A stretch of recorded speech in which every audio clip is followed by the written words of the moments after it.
கர்த்தரும் இரட்சகருமாகிய இயேசு கிறிஸ்துவின் நாமத்தினாலே யாவருக்கும் வாழ்த்தலை தெரிவித்துக் கொள்கிறேன். 70 வருஷமாக சிறப்பாக பிரசங்கித்து வரும் ஒரு பிரசங்கியார் ஒரு மிகப்பெரிய திருச்சபையிலே பிரசங்கிப்பதற்கு ஆயத்தமாக மேடை ஏறப்போனார். அப்பொழுது அந்த ஆலயத்தை நடத்துகிறவர் ஒருவர் வேகமாக அவர்கிட்ட வந்து, நம் நாட்டின் ஜனாதிபதியே ஆராதனையிலே வந்து உட்கார்ந்திருக்கிறார்.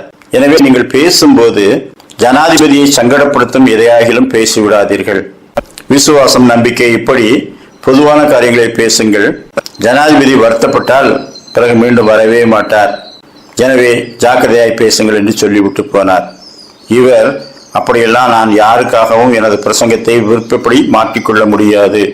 கர்த்தர் இன்றைக்கு பேச சொன்ன எதையும் நான் பேசுவேன், அவ்வளவுதான் என்று சொல்லிவிட்டு அன்றைக்கு மனம் திரும்புதலை பற்றி முழுமையாய் பிரசங்கித்தார். மனம் திரும்பாவிட்டால் நீங்கள் எப்படிப்பட்டவர்களாக இருந்தாலும் பரலோக ராஜ்யத்திலே பிரவேசிக்க மாட்டீர்கள். நாம் கடவுளுக்கு கணக்கு ஒப்புவிக்க வேண்டும். அவருக்கு முன்பாக சகலமும் நிர்வாணமாயும் வெளியரங்குமாயும் இருக்கிறது.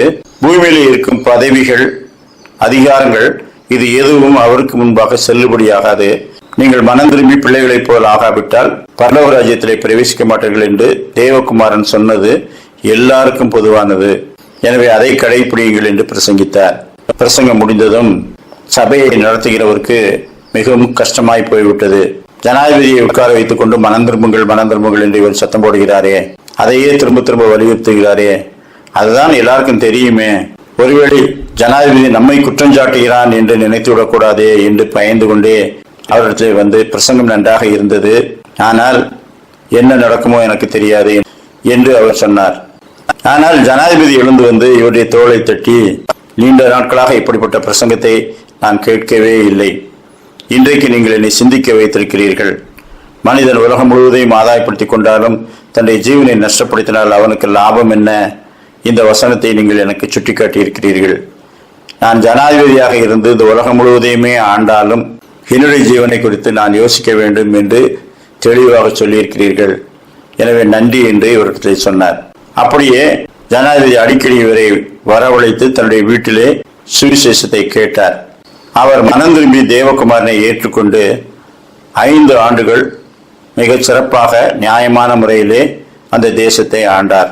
லூக்கா 24:47-48 அன்றி மனம் திரும்புதலும் பாவ மன்னிப்பும் எருசலேம் தொடங்கி சகல தேசத்தாருக்கும் அவருடைய நாமத்தினாலே பிரசங்கிக்கப்படவும் வேண்டியது. நீங்கள் இவைகளுக்கு சாட்சிகளாக இருக்கிறீர்கள். மத்தேயு 18:3 நீங்கள் மனம் திரும்பி பிள்ளைகளைப் போல் ஆகாவிட்டால் பரலோக ராஜ்யத்தில் பிரவேசிக்க மாட்டீர்கள் என்று மெய்யாகவே உங்களுக்கு சொல்லுகிறேன். வேதாகமத்தின் தலையாய சத்தியம் மனம் திரும்புதல். தேவகுமாரனுடைய முதல் செய்தியே காலம் நிறைவேறிட்டு தேவனுடைய ராஜ்யம் சமீபமாயிற்று, மனம் திரும்பி சுவிசேஷத்தை விசுவாசியுங்கள். இன்றைக்கு உலகிலே அநேக காரியங்களை செய்தும் மனம் திரும்புதல் என்ற அனுபவத்தை பெறாவிட்டால் பரலோகத்துக்குள்ளே போக முடியாது. நாம் அதற்கு ஆயத்தமாக இருக்கிறோமா? இன்னும் ரட்சிக்கப்படாதிருந்தால் பாவங்களை தேவகுமாரன் சந்நிதியிலே தனிமையிலே அறிக்கையிட்டு அவருடைய ரட்சிப்பின் நிச்சயத்தை பெற்று சந்தோஷிப்போமாக. கர்த்தர் தாமே அப்படிப்பட்ட நல்ல சிந்தனைகளை நமக்கு தந்தருள்வாராக. ஆமேன்.